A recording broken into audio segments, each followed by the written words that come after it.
Stehanie Chandler is the CEO of the NonFiction Authors Association, as well as the NonFiction Authors Association Conference. Welcome to the show, Stehanie. Thank you, George. Great to be here. Yeah, excited to have you on. Tell us a little bit about your personal lives, more about your work, and why you do what you do. Yeah, back in 2003, I left the Silicon Valley and I wanted to be a writer and didn't know how to make a living writing. So I opened a brick and mortar bookstore near Sacramento, California, and everyone thought I had lost my mind. But my plan was to write novels in the back office. And I'll tell you, first of all, opening a bookstore is not nearly as romantic as it sounds. And I quickly discovered I was a terrible fiction writer. And I thought, oh my gosh, what have I done? And so my friends were coming up from the Silicon Valley because they couldn't believe I left a six-figure job to basically sell $4 paperbacks, right? And they're like, what are you doing? And how do we do it too? And I'm so grateful for that because they inspired my first book. I realized, oh, I can teach and write nonfiction. And I'd always really wanted to teach. I actually set out to be an English teacher. So I wrote my first book. It was a business startup guide. And that led to starting a website and growing the traffic and getting a book deal and signing with an agent and selling some more books. And I was able to sell that stupid store to one of the employees. And then I was doing some consulting on how to write books, and I was speaking at writers' conferences. And I started my own publishing company while I was still under contract with the traditional publishers. And along the way, I'm speaking at all these writers' conferences, and I'm like, why isn't anybody talking to those of us who write nonfiction? Right? Most writers' groups, writers' conferences are very fiction centric, maybe a little bit of children's books, maybe a little bit of memoir. But I went to a conference once where I was the only business book writer out of 300 people. And I thought, well, where are my people? Right. So that led to starting the Nonfiction Writers Conference in 2010. And we did that all online. And back then we weren't using Zoom, we were doing teleseminar, George. So if you can imagine, we had people dialing into teleseminar lines live for 3 days straight, and they loved it. And afterward, they would say, how do we keep in touch? And so 3 years later, 2013, I started the Nonfiction Authors Association because they saw a need. There was no community for nonfiction writers. And one thing I love about nonfiction writers, a lot of us are entrepreneurial, but a lot of people really just want to make a difference in the world. And I think that's a really special thing to be part of. And so all of that kind of fueled this twisty, turny path that got me here today. Nice. What a what a twisty turny path indeed. Mildly surprised to hear that you started a bookstore with the intention of writing books in the back room, but you didn't know that you weren't a very good writer. Yeah, I was a terrible fiction writer. Terrible. But when you spend your whole life wanting to write, like I was the kid on the playground writing poems and, that's what you think you're supposed to do is write fiction. And it turns out you can have writing skills that can be applied to other genres beyond fiction. When did Amazon become ubiquitous in Oh terms of gosh, like self-publishing and stuff like that? pretty early on. I mean, I was supporting Amazon selling software to them back in, 2001 and 2, and started selling books on their website as a bookstore owner. And I would say within the next 5 years, it just became all about Amazon. That's where we believe that somewhere around 70% of all books are sold through Amazon today. And then, of course, they took over they started their own publishing imprint. You can publish directly through Amazon. So I will say most of us authors and publishers have a love-hate relationship with them for a whole bunch of reasons, but they really came on strong very soon in that process. Yeah. And now we have artificial intelligence as well. So Yeah, it's who creating all who kinds of issues in publishing. who would have thought that writing books is is being, for lack of a better term, disrupted and changed so incredibly over a 20-year period, Absolutely. You're so right about that. And then, back to Amazon, they started the Kindle, right? right? The Kindle became, and we had ebooks before that, but they weren't widely adopted. So when they brought out the Kindle, and I don't know what year that was, but that they really have led the charge. And now they're trying to keep AI out of books, and it's going to be impossible. Yeah, you're right. I don't, it doesn't seem to make any sense that you would try to keep something out that is just kind of everywhere. So, but that's probably a story for another day. Um, Yes. All right. So you discovered that you are a wonderful nonfiction writer, and you started a conference and used technology that I wasn't familiar with until just a minute ago. You said teleseminar. So now obviously Zoom is another one of those ubiquitous things. Why are people coming to you today? Why do people come to the Nonfiction Association, Nonfiction Authors Association today? Because same reason I started it. There's no community for nonfiction writers, and they might go to their local writers group or go to a big writers conference, but they're like, where are my people? Right. So writing nonfiction is very entrepreneurial. We have a lot of professionals in our community, speakers, consultants, physicians, attorneys, people like therapists, medical professionals. And so when they go to their little local writers group and everybody's talking about their fantasy novels, they can't even relate. Right. So a lot of times they're using a book as a business card to grow the business, or they have entrepreneurial goals around their books. So our community kind of addresses those needs and helps them navigate that whole process from writing the manuscript to getting it published to marketing it and making it profitable. Because very few authors make money off books. That's just the hard truth.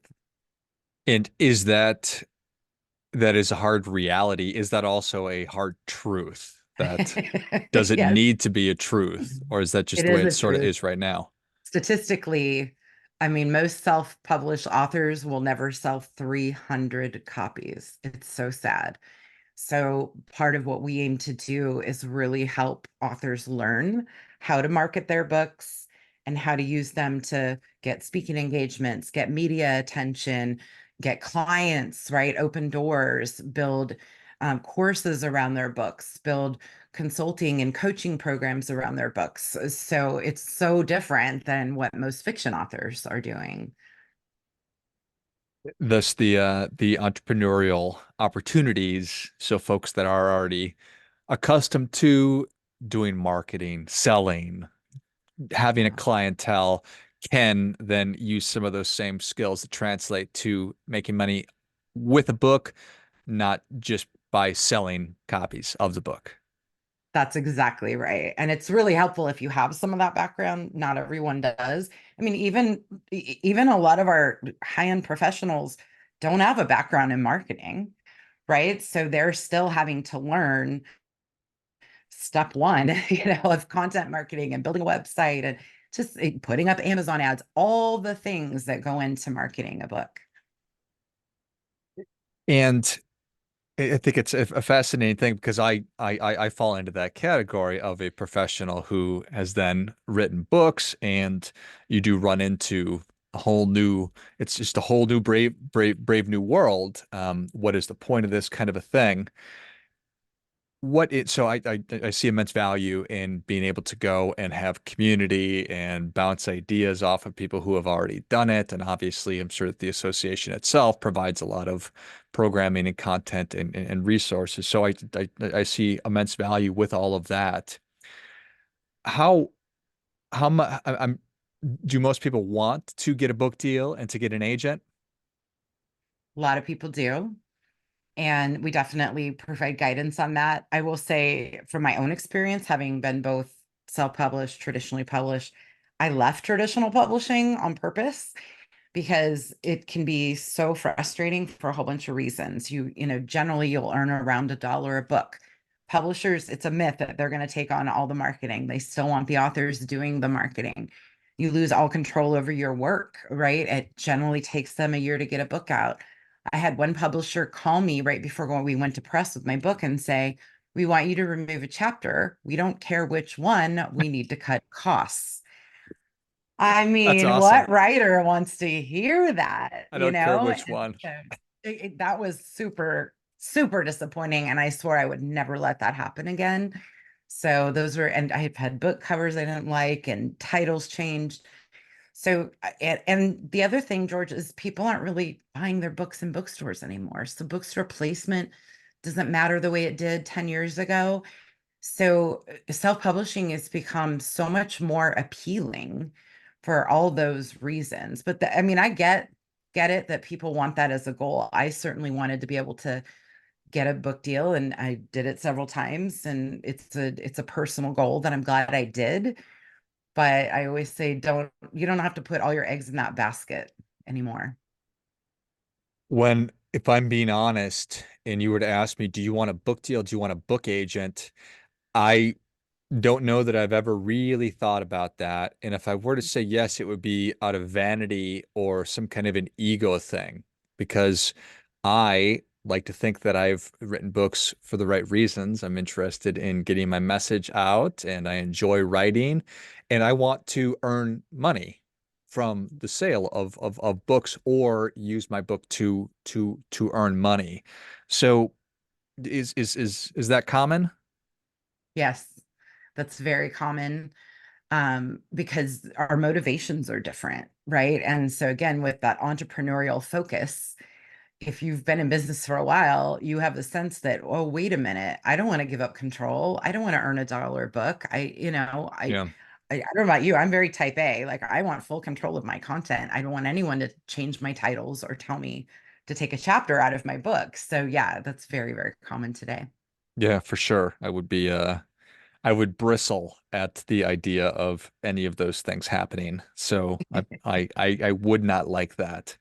You earn $1 a book for the privilege Yeah. of who knows. All right. So here we are in this 2024 and we've got AI and we've got all the opportunities to self-publish. Is it a good time to be writing books? Is it a I good think time to it's be an author? always a good time to be an author. It is, in some ways, there are bigger challenges just because of the sheer volume of books being produced now. I mean, it's been estimated that there's 1 million new titles coming out a year. I mean, it's astonishing, really. My experience is that a lot of them still aren't being produced very well. And from the self-publishing standpoint and as a professional in the business world, you really want high production quality, right? You want excellent editing, great cover design. So all of those factors will help a book stand out above the noise that's out there. And that's also why we need solid marketing plans, because just because a book is on Amazon does not mean it will be found. In fact, it will get buried very, very quickly if you're not driving people to that book. And all right. So I love a good plan.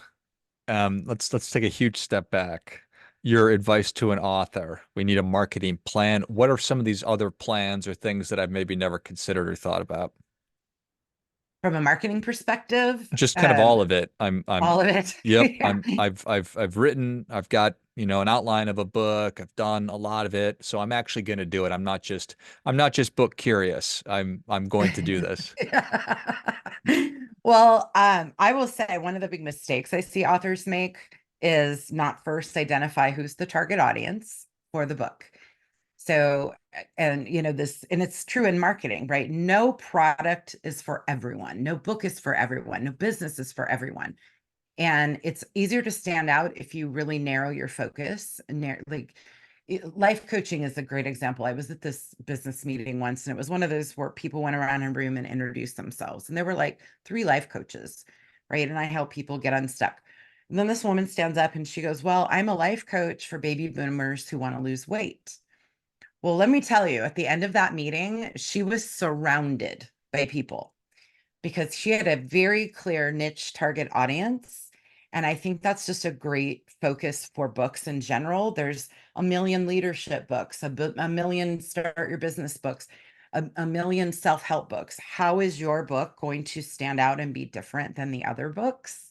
Is, I mean, the number one issue to address. And then we take that and figure out, how do you build your platform, common term in publishing, which really just means your audience. So this is why publishers want authors that have a platform, because they know they'll sell books. So your audience is going to come from maybe a high traffic website or a social media following, or you write a column for a big publication, or I love email marketing. Maybe you've got a large email list. Those types of things are what is going to help you sell your book when it becomes a reality.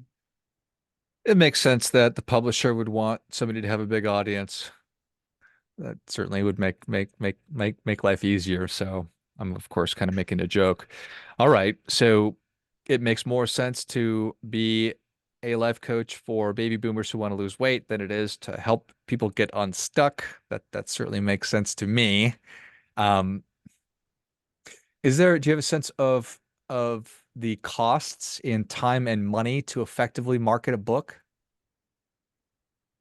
Yeah. So the tricky thing about book marketing is, because our profits are so low on books, it's hard to spend a lot of money, right? If you want to go hire a publicist, you're going to spend $2,500 to $3,500 a month, and you will never earn that back in book sales. It's just impossible unless your name is James Clear or, John Grisham or some big name. So really, what I recommend for authors, hire a virtual assistant. Virtual assistants are administrative professionals that work on a contract basis, and you can hire someone for as few as 5 hours a month or 50 hours a month that helps research podcasts and send your pitches out for you, manage your blog content, help with your social media, set up your Amazon ads. And so, especially for those of us who are really busy, I mean, there's things that I don't want to do myself, that I will procrastinate about because it's not my strength. So therefore, I bring in a virtual assistant who goes out and does the research and pitches me that's how I'm on your podcast. I mean, my assistant found your podcast, sent in the pitch, and that's how it happens. So I think that's the most effective way to start implementing your marketing plans. And, these assistants cost 20 to $80 an hour, depending on their experience. But for a couple $100 a month to have somebody keeping your marketing wheels turning is so much a better use of your money. Yeah, yeah. How much does I guess it all kind of depends. Do you know how much the average author makes per book if they're self-publishing? If you're self-publishing and in the nonfiction space, I mean, generally, let's say your book costs $5 to print, right? And Amazon takes 55% off your cover price. So if your book is $20, Amazon's going to pay you $8. I'm not good at math. $8? Hmm. Is that right? And then you deduct your $5 cost, you've just made $3 a copy. But if you flip that around and you're out at a speaking engagement and your books cost you $5, you sell them for 20, you're now earning 15 a copy. So always.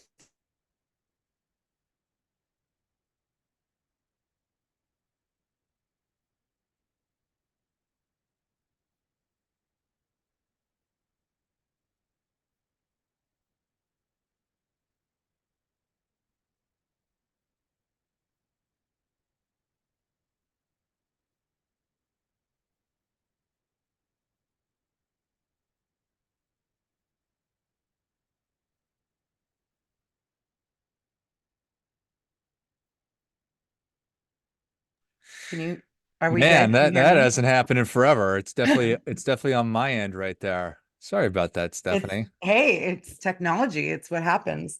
How about that?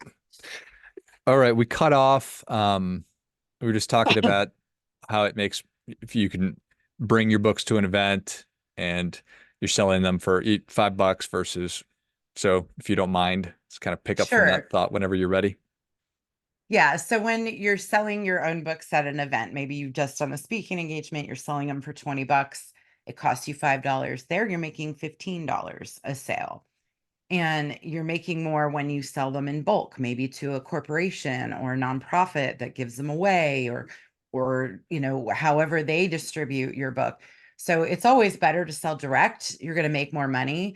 But also, if you compare that with traditional publishing, let's say you traditionally publish, you earn $1 a book on a retail sale. You want to take your own books to a speaking engagement. Generally, your traditional publisher makes a profit off the author too. Mm. So they're going to sell you your own book for $10 a copy. It's infuriating, quite frankly. Yeah, I think that that's the right word for it. Well, Stehanie, thank you so much for coming on. Where can people learn more about you? How can they learn about the association as well as the conference? Yeah, thank you. Nonfictionauthorsassociation.com and nonfictionwritersconference.com. This is our 14th year. The conference happens every May by Zoom. It's now all completely, it's been online for all these years. And then I'm pretty active in our social media. So check us out on Instagram, Facebook, LinkedIn. I love to hear from listeners and I would love to see some of your folks out in our community. Excellent. Well, if you enjoyed this as much as I did, show Stehanie your appreciation. Share today's show with a friend who also appreciates good ideas. Give me the websites again, Stehanie. Nonfictionauthorsassociation.com, nonfictionwritersconference.com. Excellent. We will link all of those in the notes of the show.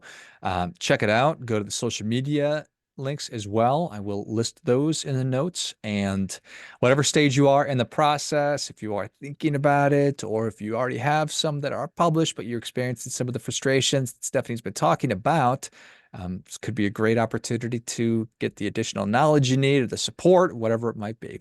Thanks again, Stehanie. Thank you, George.